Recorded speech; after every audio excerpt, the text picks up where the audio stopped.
Good morning, everyone. How's it going? My name is Chris from CCA California, and this morning we have a very special guest. We've got Mr. Ken Franke from SAC. How are you, Ken? Hey, good morning, Chris. How's it going? How have you been holding up during this quarantine, and what you've been up to? Our office has actually been in full operation trying to help coordinate maintaining, keeping the boats in operation and such, but we're doing real well. This outdoor activity thing is a good, healthy thing for everybody.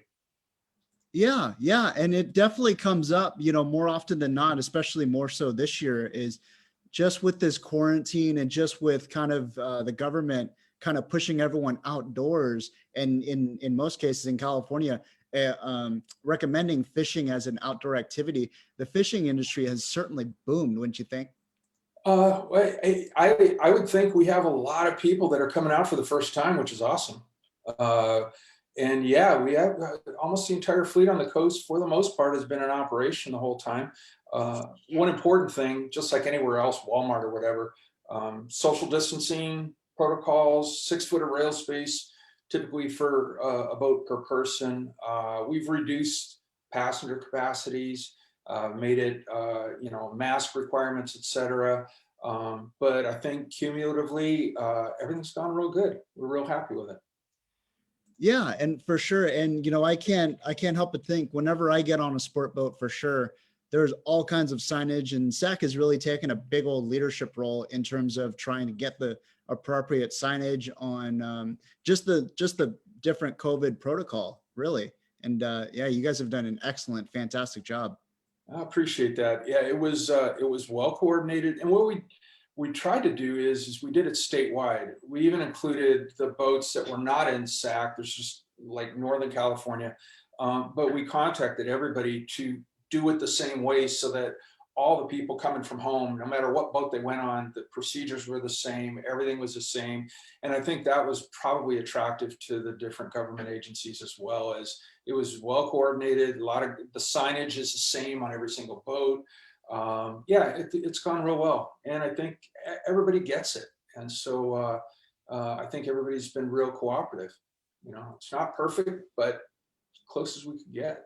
Absolutely. And the good thing is we are still fishing. We are still getting out, and that's always been the great thing. But awesome. We've got people checking in. We've got James and Andrew. How are you guys? Mr. John Bellotti, how are you, my friend?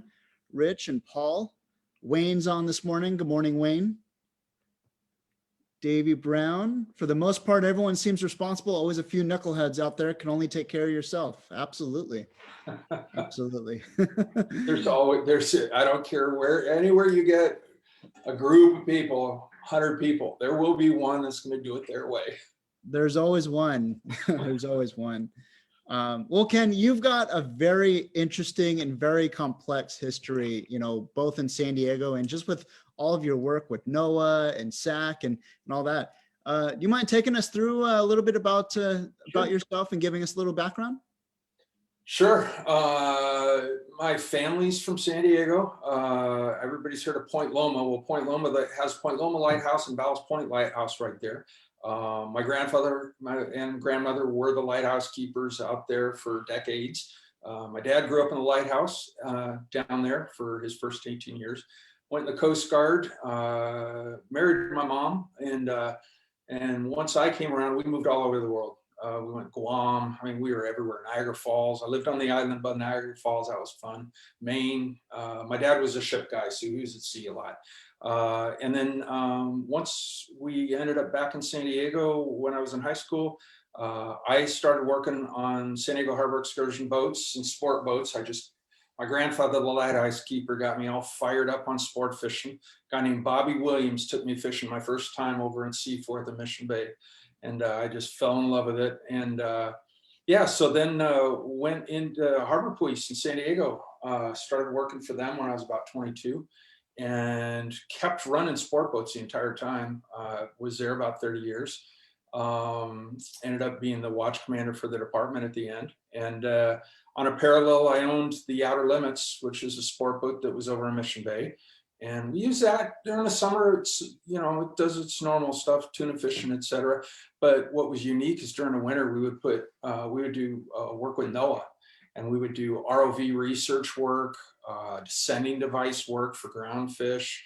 All that work we kind of did on that boat because it was a passion with me and the people around me to do research type work. We put a big wing on the bottom of the boat and did high resolution mapping offshore and got to do some just amazing stuff. Nothing cooler than when you're in the galley of the boat. We blacked out the windows and we had this huge widescreen TV and the ROVs 800 feet under the boat or whatever, cruising over the seafloor, and we're just like seeing just amazing stuff that nobody has ever seen before. And, you know, big, massive schools of cow cod and stuff. And yeah, it was quite amazing. So did a lot of that kind of stuff. And then 2009, I finished at the police department, and my family was tired of me working all night doing cop stuff and fishing all day. So they said, pick one. So Bob Fletcher, who was the president of SAC, wanted to retire. And so 2009, I took over. I've been here about a dozen years. And you name it, it's happened. And I think at this point with SAC, the direction it's going, people always ask me, well, what's the difference between SAC and what was before United Anglers and now CCA? CCA, as you know, is that's the voice for the recreational angler. SAC is the voice for the commercial passenger vessel company owner. So we deal almost exclusively with those issues, but there's emerging. So Wayne and I, we get along awesome. We interact when there's things, when our paths cross on issues, you know, sardines or cow cod or what have you, so that there's a common voice when there needs to be. So that's worked out really, really well. AB 3030 that we were dealing with last year. So that's the difference between the two. But then on a higher level, this last period of time, I spent a lot of time in Mexico dealing with Conapesca, Mexico fisheries. I also have, on a parallel, done 9 years as an advisor to the Secretary of Commerce in the NOAA Marine Fishery Advisory Committee, and I filled the chair position for the recreational fishing. And so got a lot of understanding and learning on my part nationally of what the issues are, working with all the different government agencies, the different states, the different councils, that type of stuff. So on the US side, dealing with NIMS and all of that. And then on the Mexico side, dealing with the Mexican government. A lot of things kind of merge in between, and it's usually the boaters. It's the recreational fishermen, et cetera. And our mantra as we go through all the different things we do is you know, what's the right thing to do? Our mission statement is SAC: protect ocean resource and access for the public. It's protect that access, but protect the resource first. So we got lots of little projects that we've been doing along the way for science research to support our access. And it's worked out real well. Yeah, absolutely. And, you know, you kind of, you had the whole laundry list of all the things that SAC are, you know, really involved with. And, you know, it's amazing, absolutely amazing to deal not only on the US side, but you're also dealing a lot with the Mexican side too. And, you know, with San Diego being, or I guess Southern California for that matter, being kind of in this unique spot where we're dealing with both fisheries, both countries, I guess. You know, it kind of puts you in quite a bit of a role there.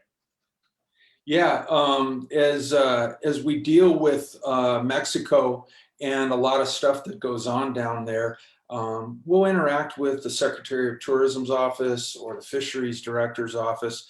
But most of the time what we're talking about is conveying to them what the communication piece is that they're striving to get to connect with recreational fishermen in the United States. I was in Mexico City, and there was a whole bunch of folks there from all the chambers of commerce, mayors, et cetera.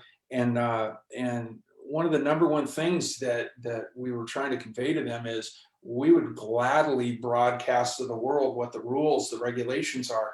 Make them simple, make them easy to do.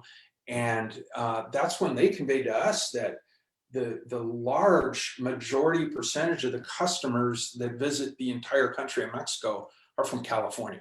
like 70%. And I was like, really, 70%? That's a big number.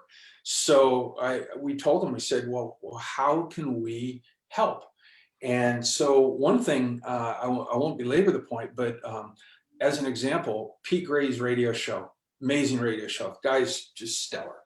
So we went down, I also was on the committee that is the Business Association for the Port of San Diego. Been doing that for a bit. And we went down to Mazatlan, and we found out that Mazatlan was the center of the route for all the cruise ships, the yachting events. I even had guys in the SAC fleet wanting to go there. But it was a challenge because of old history, pre-2009, cartel, criminal stuff, blah, blah, blah. We went down there and we're like, okay, we're not seeing this. This is nice. So I asked the police chief for the Port of San Diego and the then incoming president, Randy Caniglio, and we went down for a tour. I said, you need to come see what I'm seeing.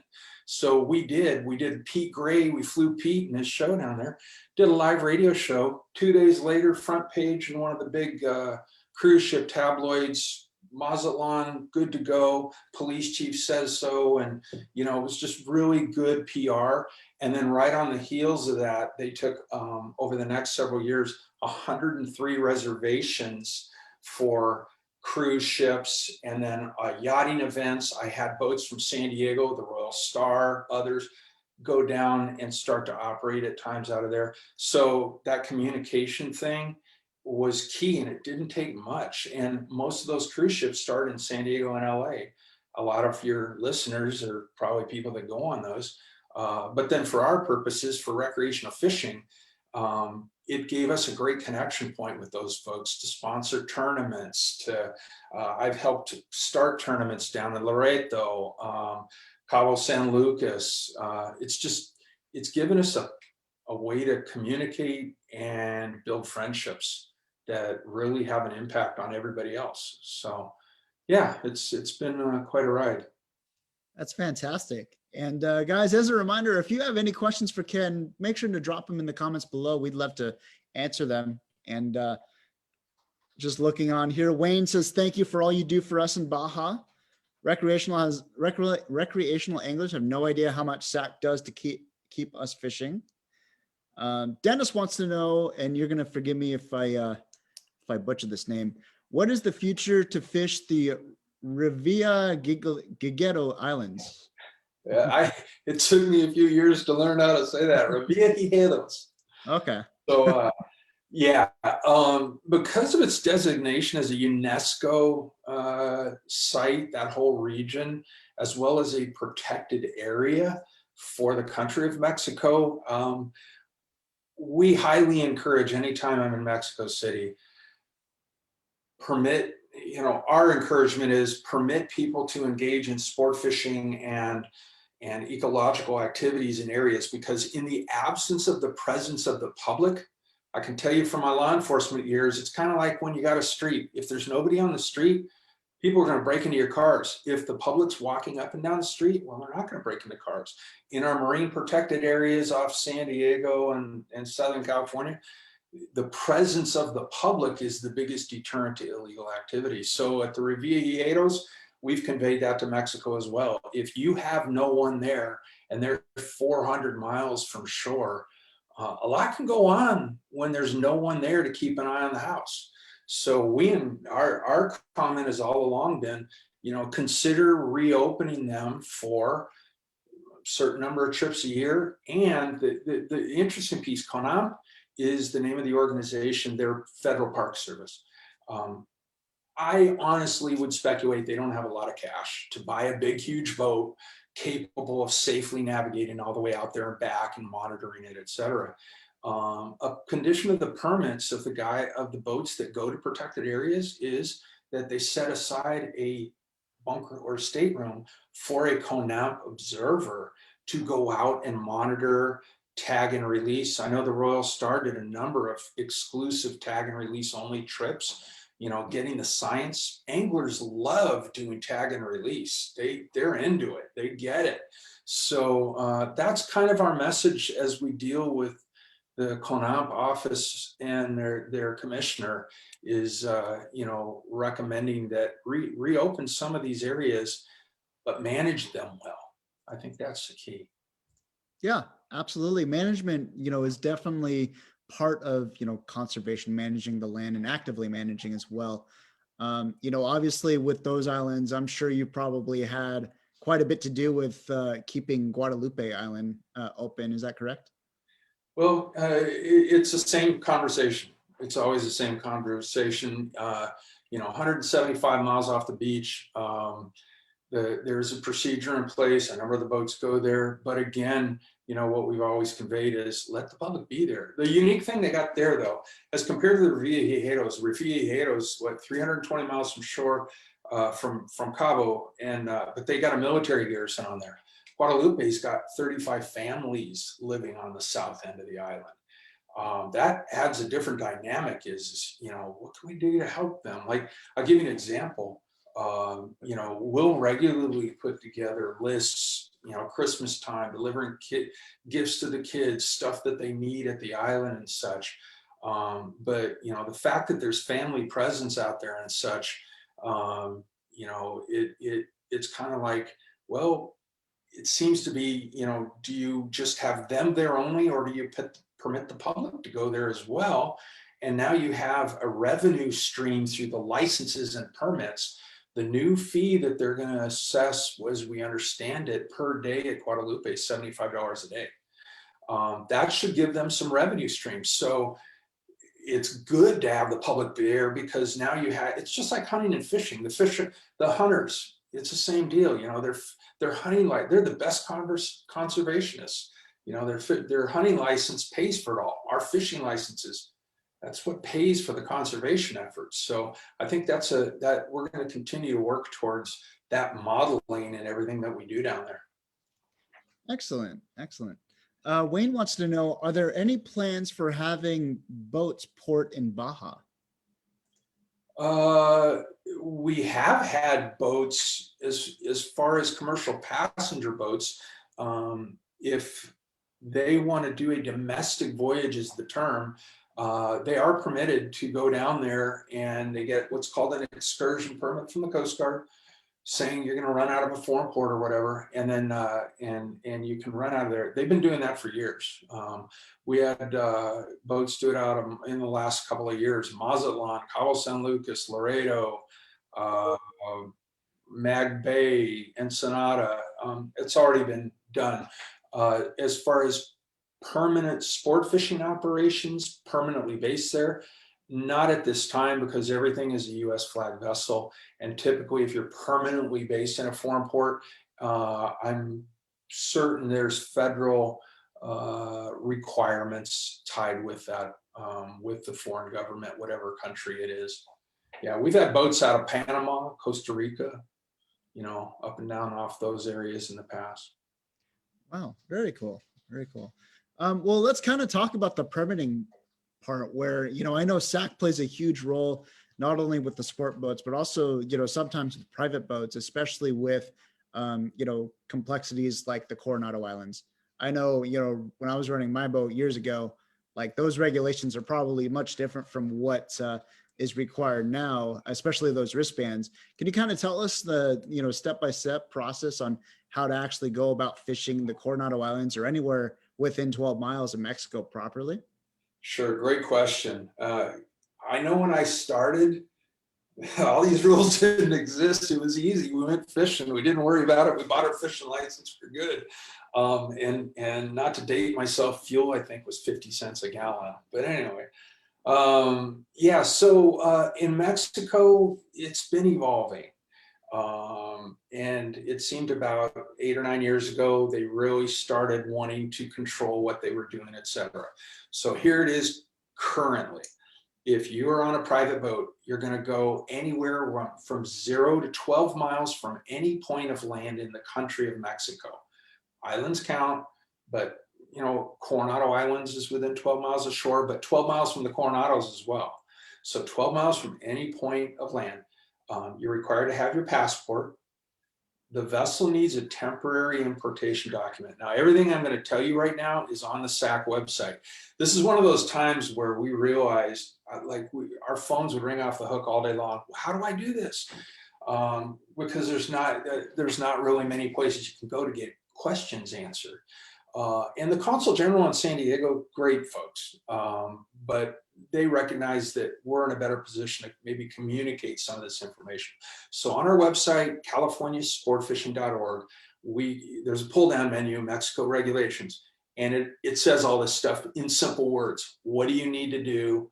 What documents do you need before you start? And then step 1, step 2, just lays it all out. So temporary importation document, good for 10 years, costs $60. You can order it online, or on our homepage is Mexico Simplificado. They'll do all the work for you and walk it through. In that, you need the registration of the boat and a letter giving you authorization from the owner of the boat to import it, transport it into the country of Mexico. And this is the same for cars and airplanes. Okay, so that's temporary importation document, piece of cake. Second one's your fishing license. Well, that's pretty straightforward. Go to any of the landings or the tackle shops, or you can get your license, your 1-year license off, go to the SAC website and you can fill out the portal. One thing we have noticed, and it's intermittent, you'll get a warning dialog box. It's because the credit card's being used in a foreign country. But anyway, so that's where to get a fishing license, or you can go to any one of the landings and they'll help you do the same thing. The other thing is, when you're around a protected area like the Coronado Islands, that's a federal park, just like our federal parks. You pay some money to go into the federal park here. Down there, you get what's called a bracelet, and you put the bracelet on. You can get that at the landings. Our office, because there wasn't anybody to do it, our office connected up with CONAMP and said, we would like to help you distribute these, including the public, make it available to them.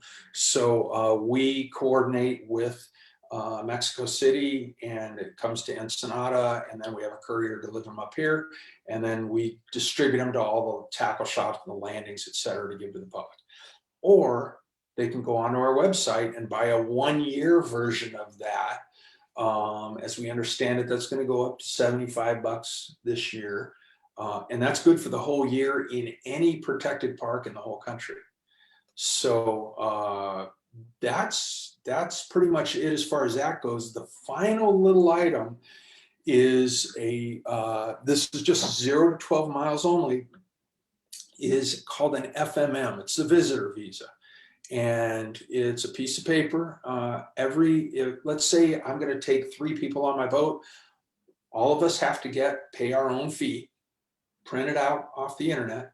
And then whoever's the owner of the boat, the operator of the boat, they type in a spreadsheet with the names of those people, and they email it to Ensenada down to the immigration office.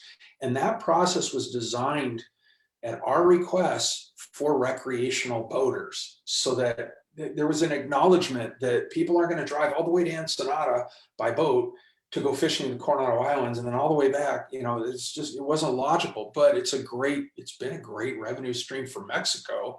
And it gives us an ability to cross the border, go fishing in Mexico, go to the Coronado Islands and do it lawfully. So if the Mexican Navy pulls up, who are really good guys, we really can't speak highly enough of them. Those guys are squared away. They got a great search and rescue unit, looks just like the Coast Guard, US Coast Guard. And I go down to the Mexican Navy base to see them. We actually gave them a life-saving award a couple years ago because they saved somebody's life out there offshore. But anyway, Coronado Islands are going to pull up, say, can I see your papers, please? Temporary importation document. They're going to ask for your passports. And they'll ask for your fishing licenses and have you hold up your arms so you got your bracelet. And that's pretty much it. Occasionally they'll have an immigration guy on the boat, and the only thing he'll ask for is just your immigration FMM. So that's the checklist, though. It's pretty straightforward. Offshore, 12 miles or further, you do not need any of that except for a Mexican fishing license. And the Mexican fishing license is valid only in Mexico, not in the United States. Question I get a lot is, well, when you leave San Diego and you're rolling through the Coronado Islands at night, heading out to go tuna fishing, do I need all that other stuff? You do not. To the best of our knowledge, you have the right to what's called innocent passage by international law, as long as you're not engaged in an activity and have fishing light rods hooked up and that type of stuff. So our boats, when they leave Fisherman's Landing or any of the landings here, and they're going straight out to sea, straight line to where the hot tuna fishing is, they basically, 9-10 knots, they'll go through there, but they will not get any of that paperwork other than the fishing licenses. But no gear can be rigged up on the boats, and the boat can't stop. It needs to be in a straight line, underway, technically called making away, in order to do that. So private boater going out offshore, that's the guideline that we've been going by, and there's been no problems. So excellent. Yeah. Yeah, I mean, I think what really kind of scares most people is, just the abundance of so many different, I guess, steps that they have to make. But then as you explain it right there, and not only that, but you also have the SAC website as a resource. Very, very simple to do. So if it were me, yeah, and I had a private boat, I'd go buy my temporary importation document in the wintertime. Okay, that's done. Throw it on the boat. Good for 10 years. I buy my 1-year fishing license, get that off the internet. That's 5-10 minutes. I get my 1-year Conamp, go to the protected area piece of paper. That's done. The only thing I'd have to do if I were within 12 miles then, when I want to go fishing, night before, do my FMM, and that's a 5-minute deal. That kind of takes a lot of the mystery out of the whole thing. And honestly, until we started getting in the middle of it with the consulate in San Diego, there was so much confusion. It was just hair pulling out. That's where I lost all my hair. It used to be brown. Now it's Arctic blonde. Too funny. Too funny. Wayne says, want to thank SAC Landings and the fleet for all their support for veterans trips and kids trips. And Wayne actually left a link to the SAC website, californiasportfishing.org. Craig wants to know, we can purchase annual biosphere passport that can replace the daily bracelet requirement for the Coronado Islands, right? Yes, go to the SAC website on the homepage, halfway down on the left. Excellent. And again, on the SAC page, it's not, SAC doesn't make a penny off it. We just try to put in one place all the rules and how to do it. And every now and then there's a glitch on the other end on the computer stuff, but it's just been a simple way to do it. So. Excellent. Davey Brown is chiming in. How's it going, Davey? Is that not rigged up the same as passing through MLPAs? I've heard rumors, but not sure. Well, if you are passing through an MLPA and you don't have tackle rigged or anything, you're incapable of fishing. The violation in an MPA, as I understand it, would be the act of fishing or what have you. But if you're in transit, say you're going from Del Mar to San Diego home, and you're cutting the weed line, to come. Now somebody may complain because they see you there. I've actually had people call before saying, "Hey, what's that boat doing there?" "Oh, he's on his way home." But you're not allowed. I think the best thing to say is if you're in transit, that's one thing. One caveat to that, though, if you're not capable of fishing and there's nothing aboard the boat, so you have your fishing rods, there's no tackle rigged up or anything, I would feel comfortable logically driving through to go from point A to point B. Difference being is if you went to point A and you got a bunch of fish on the boat and then you're going to go drive through an MPA on the way home, probably not a smart idea. I go around the MPA then, because otherwise they'd say, well, did you catch that in the MPA and you saw us and then you decided you're going to skedaddle? I think that would be a problem, but I've never heard of any prohibition to transit an area. Excellent. Excellent. Well said. Carrie is chiming in. Good morning, Carrie. If a person has an annual biosphere bracelet, would the landings refund the daily amount for you on an open party trip like they do for an annual Mexican fishing license? Great question to ask them when you call to make a reservation. We have 100 plus companies. I can't speak for them. Yeah, I think just ask that question. Can't hurt to ask. Yeah, absolutely. Now switching over to the sport boat fleet there, you do quite a bit in terms of not only, keeping an eye out for them and regulations and so forth, but also you're actually helping them getting ready for the season, especially right now with all the Coast Guard inspections and all that. So SAC has to be playing a pretty big role in terms of the operations in general, right? Yeah, I mean, originally we were supposed to do this show at 4 o'clock, but I'm going to be in the middle of dealing with Coast Guard stuff at the same time. What we do in our office, I just actually at the very beginning of the podcast, I had 2 Coast Guard commanders standing outside the window waving at me, wanting to talk. So you guys are more important right now. Anyway, but yeah, what we do is we try to be a communications outlet so that the Coast Guard, they know that they can send us information of whatever we're going to do. Procedurally, what happens is this. Every year, January, February, we haul the boats out, clean the bottoms, Coast Guard inspects them. Once they're inspected, paint the bottom, throw the boat back in the water, get it back to the dock. Then the Coast Guard comes with a team to do the topside inspection, go through every square inch of the boat, all the documentation, licensing, etc. Test everything. They'll do drills for the crew. Okay, man overboard drill. They make us get a boat underway, go out and actually do a man overboard. They'll throw a dummy over the side or what have you. The firefighting, they'll do a whole firefighting scenario sometimes. They do the drills, come back to the dock. And this is the period, this January, February, March. They try to get everything done by March 1st, because I know that we all know the ground fishing starts in California. Everybody's going to want to be ready to run. But the weather's been good this year, so a lot of the painting and stuff's getting done right now as well. But that's primarily what we deal with right now. And if there's an issue on a regulation or interpretation of something, we'll review it with the boat owner and the Coast Guard to make sure whatever the concluding comment is right for whatever the scenario is, where they're going to go. I spent this morning dealing with routes of boats as well. Sometimes we need to deal with national issues. And so we team up. They have what's called Passenger Vessel Association, which are cruise boats, casino boats, primarily in Mississippi and the Gulf Coast, and NACO, National Association of Charter Boat Owners, and SAC. Those are the 3 big outfits. And we team up on anything affecting the entire nation. We'll write letters of recommendation to the Senate or Congress, and then we'll give that information back to the owners of the boats when it comes out of the pipe. Excellent. A whole array of things, things that you deal with, especially nowadays.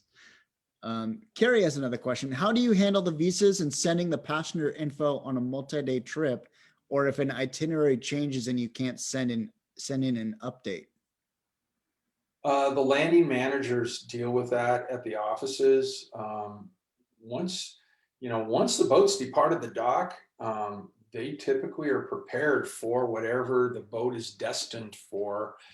Most boat owners do worst case scenario. If they're going to fish one day in the protected area or one day inside 12 miles and then the other day offshore, I think the prudent thing would be, well, probably buy the same documentation for both days just in case.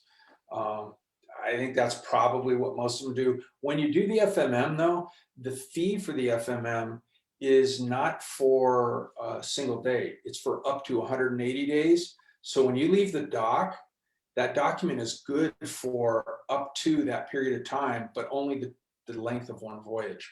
So if it's a multi-day trip, 3, 4, 5 days or what have you, they're only buying one FMM, and it's for that period of time. So when they do that manifest, they'll do worst case scenario probably and put begin date, end date of the trip, giving them, the fish move, they got tails. So it gives them the ability to, like if yellowfin are clipping 12 miles off the finger bank south of here, and they come in onto the bank and then back off the bank, well, that gives them the ability to cover there as well.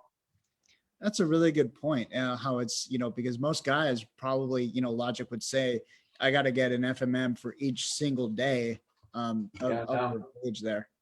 Yeah, that we always have to explain to people it's the length of the voyage, and honestly, it's a revenue stream for the Mexican government, and it gives them incentive to want us to continue to be able to do what we love which is go fishing. It's like, it's part of the deal. You know, it's what we have to do in order to go and go fishing. So we're going to make the best of it. And we have asked repeatedly to the immigration to permit us to buy a 1-year FMM. Not yet, but we're asking constantly. That's good to know. That's good to know. Yeah, I try to make regular trips to Mexico City to meet with all the top government officials and keep relations good. I'll go with the Chamber of Commerce, the Port of San Diego, the business associations down here. And I'm happy to say that their perception of SAC in our region is we're constructive. We always come with a recommendation that's going to benefit Mexico first and protect the resource first. So I think that overall, relations-wise, we have a level of respect with them that's been real good. So that's fantastic. That's really good. Carrie has another question. Do you do safety training or seminars for private boaters? We do not. The Coast Guard Auxiliary is usually who we would point people to go to. You know, Department of Boating and Waterways, they also have some, they have their course now required for anybody that's operating their private boat based on age. I think they're pretty close now to getting even the old guys. So they did, I think, increments of 10 years, you know, 20 to 30, 30 to 40, but I think they're there. So that's pretty much where you get the best training. Excellent. Wayne says, please tell us how SAC and the landings are helping to open rockfish bag limits and depth restrictions. Obviously this year with the new restrictions being lifted, or the new depth limit being up to 600 feet now, that's kind of important. Yeah, well, that's, you know, Wayne's being humble. That was a SAC, CCA, you know, that's one of those team effort kind of things. The leadership of CCA has been very good about stepping up on their recommendations on behalf of the recreational boat owners. On the SAC side, our primarily thing that we did was focused on the science piece of it. Little story. So the vice president of World Wildlife Fund was a guy named Bill Fox. He used to be the regional director of NIPS out here at the Science Center.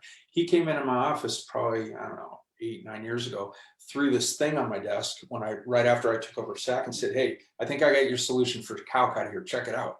And it was a descending device, but it was one of the really sophisticated original ones, the pressure release one, sequelizers.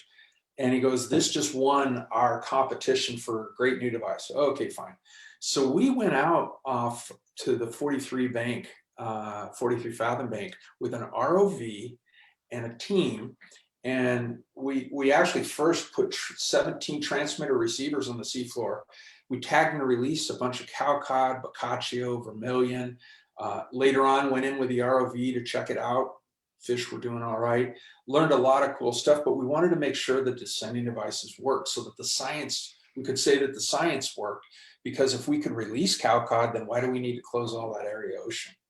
So that piece, the research work went really well. It was a team effort. We invited environmental groups, we invited news media, we had Department of Fish and Wildlife had a representative there. And then we had the heads of each fishing club. We did like 5 trips or whatever. And it went really well, all the research work and the tagging and releasing, et cetera. What was interesting is that after that first tag and release, 2 weeks later, 2 of the boccaccio got caught up at Point Furman up at San Pedro. That's an interesting thing. They traveled from the 43 all the way there in 2 weeks.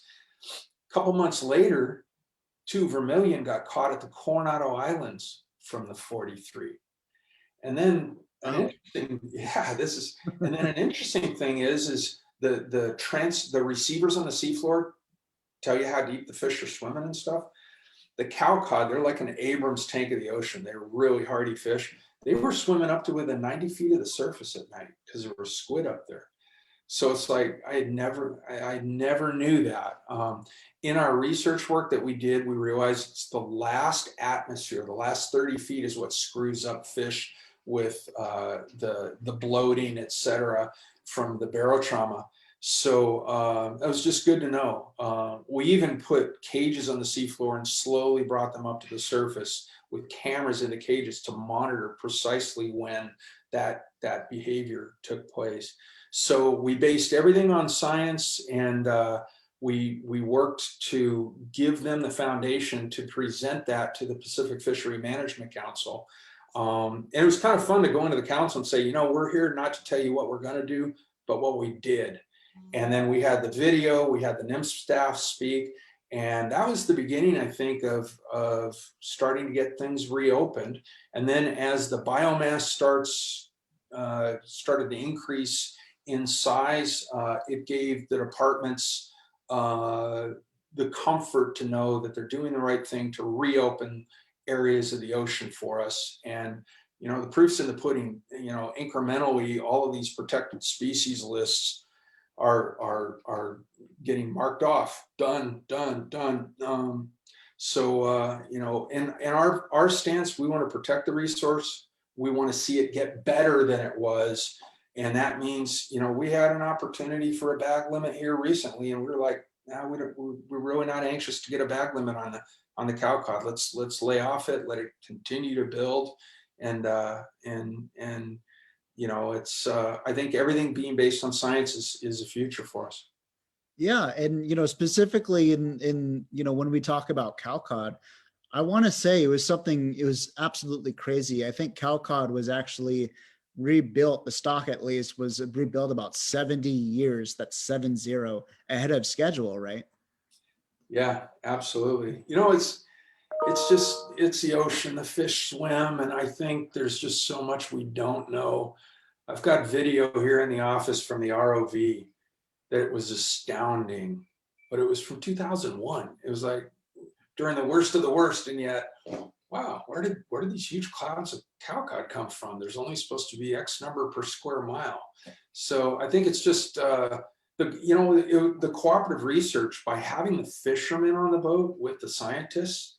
The first trip we did was hilarious. I mean, it was like everybody's kind of, you know, feeling each other out on and quiet, and by the end of the trip, the fishing boat captains, we had, I think, 3 of them on the boat that trip. We did visiting captains each trip. That way they had the comfort that the research work was working.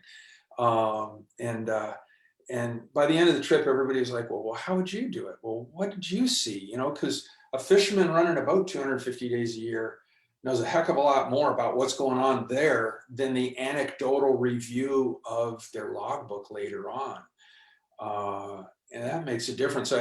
Bill Fox, the same gentleman I mentioned, we were in a meeting up in La Jolla, and they had a big group of scientists in there, and we were mapping the seafloor, doing the acoustic signatures of all the fish, and they got to the point where they could tell the types of fish, how big the fish were, bottom fish, and then they verify it with the ROV. So in the meeting, they were peer reviewing it, and in the meeting, this one scientist said, you know, the fishermen are not going to buy this stuff. This is voodoo to them. They're not going to get it.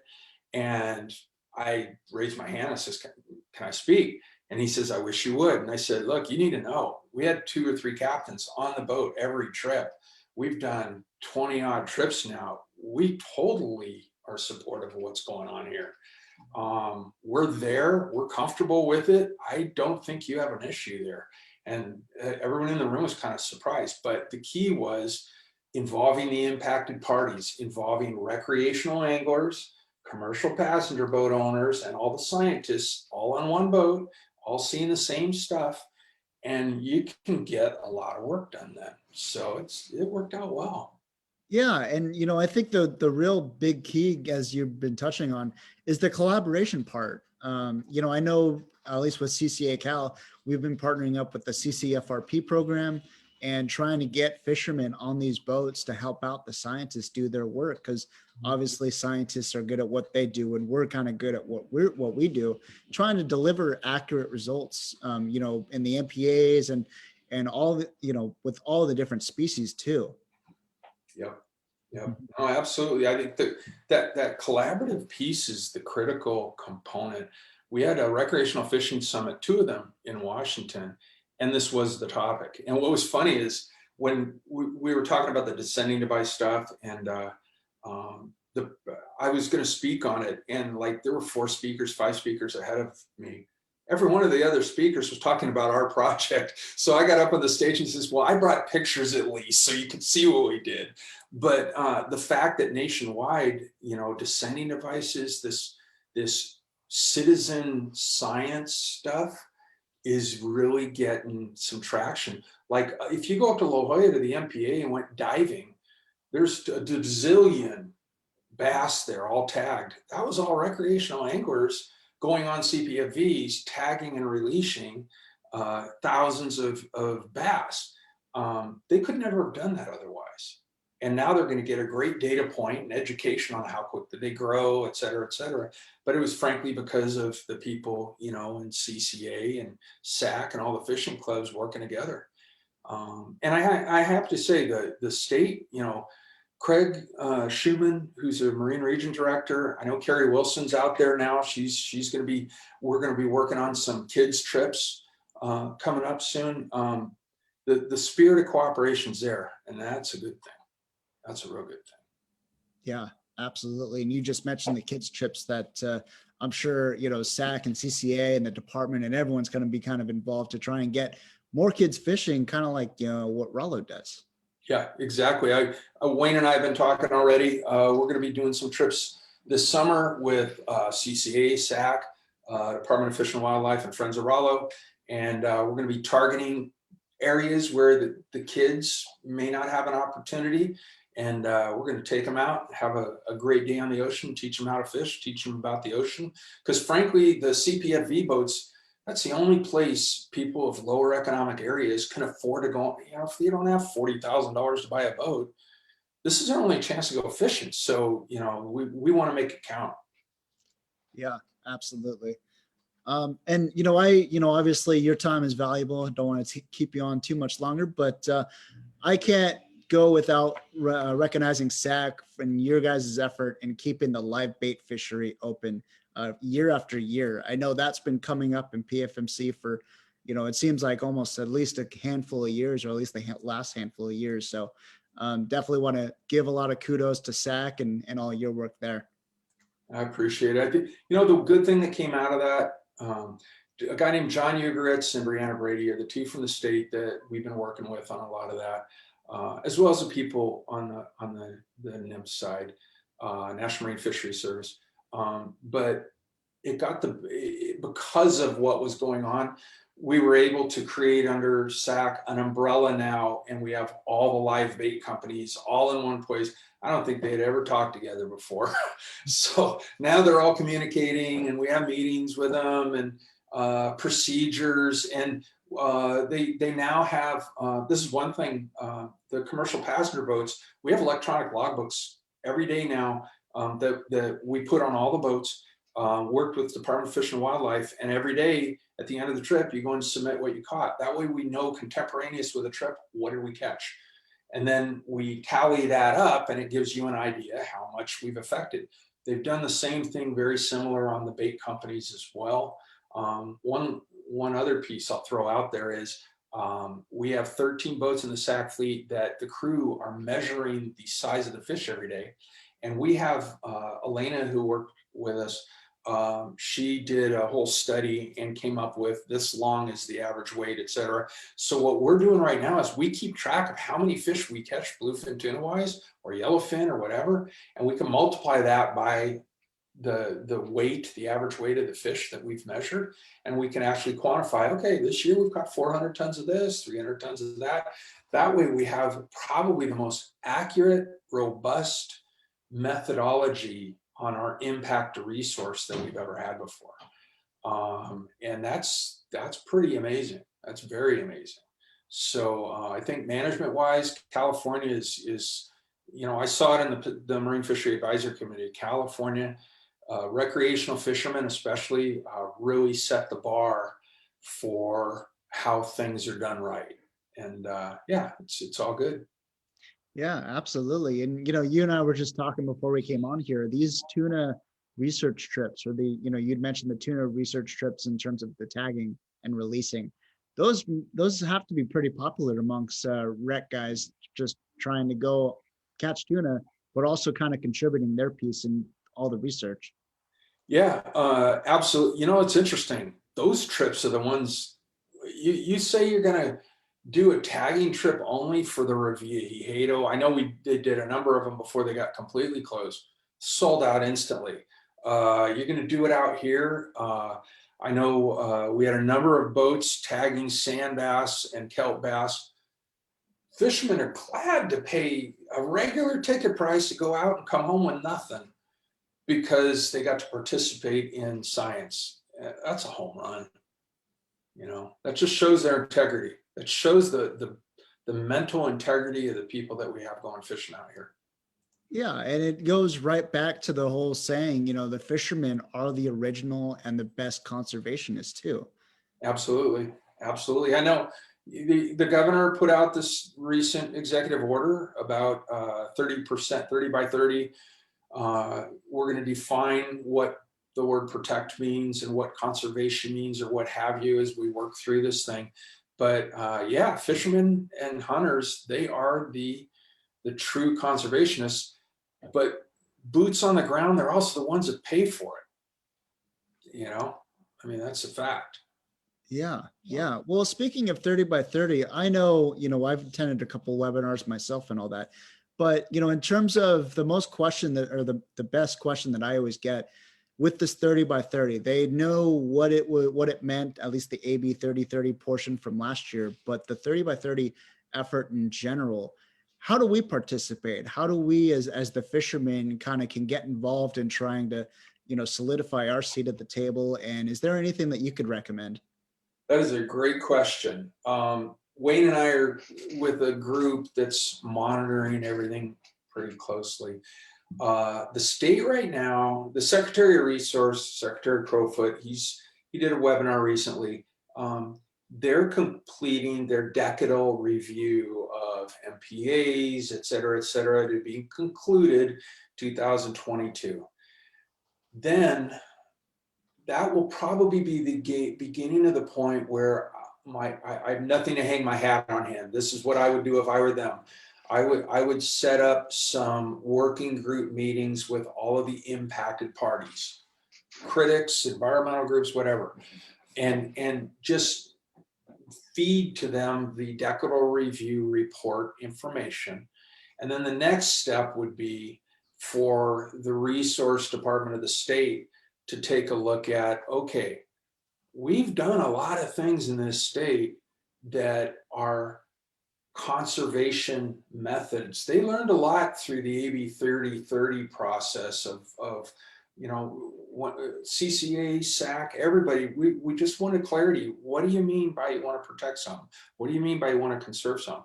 Well, all of these RCA lines, Rockfish Conservation Area lines, CCA, cow cod conservation areas, all the MPAs, et cetera, all of these things in our view should count as conservation methods. And if the goal is to have conservation over a 30% area of the ocean, I think we're there. I think between the MPAs, RCAs, CCAs, you name it, we have a lot of very closely monitored areas with great management. I think that's the key also. We have the Pacific Fishery Management Council doing a really good job. I think we are fulfilling what that mandate requires. So I think that will probably be, I can't speak for the other groups, but that'll be SAC's position when we do go and weigh in at the appropriate time. But I do think it will occur probably after that reporting out in 2022. We'll be watching all along though. We don't want to be asleep at the wheel. Yeah, yeah, as will CCA, of course. And, you're absolutely right, where, two big things, clarity as to what protect actually means. And also, a lot of people, a lot of the, NGOs and just a lot of groups in California, the people behind this 30 by 30 effort, they want California as the model for everybody else, because this is a worldwide effort, 30 by 30, and then eventually 50 by 50. And, I think, we both can agree on California is already doing quite a bit and is already kind of the model for everyone else. I agree with you completely. I'd add one more thing. I think we were a lot further ahead than they realized, because as we met with different impacted people, I actually spoke with the authors of the AB 3030 privately, and just I wanted to know, what are you thinking and such. And as we talked, it was evident that a lot of things that are going on out here they were just unaware of. Sacramento's a long way away from San Diego or Los Angeles or, Santa Barbara. So I think there will be a better discussion as we go through these next steps. Yeah, so hopefully at the end of the road, we come up with something everybody agrees to. Absolutely. Well, like I said, I know your time is valuable, but anything new and exciting coming up for SAC in 2021? Man, there's a lot of tuna in that ocean right now. Well, the March 1st opener for groundfish is about to start. So pretty fired up to do that. I'm hoping all the recreational boaters are getting their boats buffed out and checked out, making sure everything's ready to go safety-wise, but tackle-wise, make sure your gear's all ready to go. One thing I think everybody knows, we've got a 5-fish bag limit for vermilion. Got to remember that change. But have descending devices. We're going to have, I think, really amazing ground fishing because, things were shut down for a long time last year. And then the tuna fishing. I talked to a pilot the other day. We call them blocks in the ocean. So block off San Diego is 32 degrees, then 31, 30. There's fish from 32 to 33, all the way down to the 29 block in Mexico, bluefin. I mean, like astounding amounts of fish. The other thing is I keep sitting there rubbing my rabbit's foot, waiting for albacore to show up on the outside edge and come in here. So, my forecast for this year, there's such a huge biomass of anchovy. There's quite a bit of sardine as well. With that volume, throw in the red crab, I think we're going to have an amazing rockfish season, an amazing tuna fishing season. Spring at the Coronados is going to be pretty jamming with yellowtail, I'll bet. I think this is just the stage is being set for amazing. And if we get that warm water plume in the middle of September, we'll have yellowfin in the exotics. So it's going to be pretty cool. Oh, this is going to be a fantastic year once again. And, I kind of have to say, a couple of weeks ago, I went bass fishing out there and I saw something in the bait that I hadn't seen in a long time. And that's anchovy. Anchovy's here. Yep. There's, I ran one boat a while back. We came in from 140 miles all the way into the coast. And I was going through, there was a lot of bioluminescence at the time. And so all night long, massive, massive balls, 100 yards across of anchovy. And then as I got closer to coast, sardine. And the volume of bait out there is pretty astounding right now. So that's why we're seeing, everything. You got all the whales coming in because they're seeing, you got a lot of their food plume is there. I think there's so much life here. I think we're going to have just an amazing summer. Oh man, that's fantastic. That's fantastic. And I know the sport boats are all kind of getting geared up right now, getting ready to go for that March rockfish opener. And, that sets the table for the whole season. Yeah. I mean, I'm looking out my window right now. Everybody's tented up, painting, engine maintenance. It's full speed, the whole length of the coast. Ventura, Santa Barbara, Marina del Rey. It's the same story in every single harbor. Full speed on the maintenance, getting ready for March 1st. And again, going back to the COVID stuff, outdoor has been so good for people. It is what it is. It's the outdoor environment, nothing like 10 knots of breeze across the back deck of a boat as a healthy way to take a family out and do something that's actually good for you. So I think that we'll have a very good season. Still be careful. doing our social distancing and sanitization protocols. But I think at this point, everybody knows the drill. So yeah, it's all good.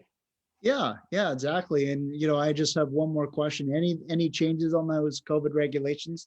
Everything's kind of the same from last year, more or less? I believe so. Yeah, I think the protocols we have in place, hand dispenser, 6 foot of rail space per person. Now, logically, we know you get a wide open bite of tuna, people are going to be doing this, but we're not spending 15 minutes side by side hugging each other talking. The crew members have been very clearly instructed. Captains, stay in the wheelhouse. Crew members, if you're going to interact with somebody brief, assist them, but give them their space. It's working out. It's working out well. So Fantastic. Well, Ken, I can't thank you enough for being here, my friend. Really, really appreciate you being here and sharing a whole bunch of knowledge. oh, you bet. All right. Thank you so much, and take care. Absolutely. Thank you guys so much for tuning in, and we will see you guys next week. Take care.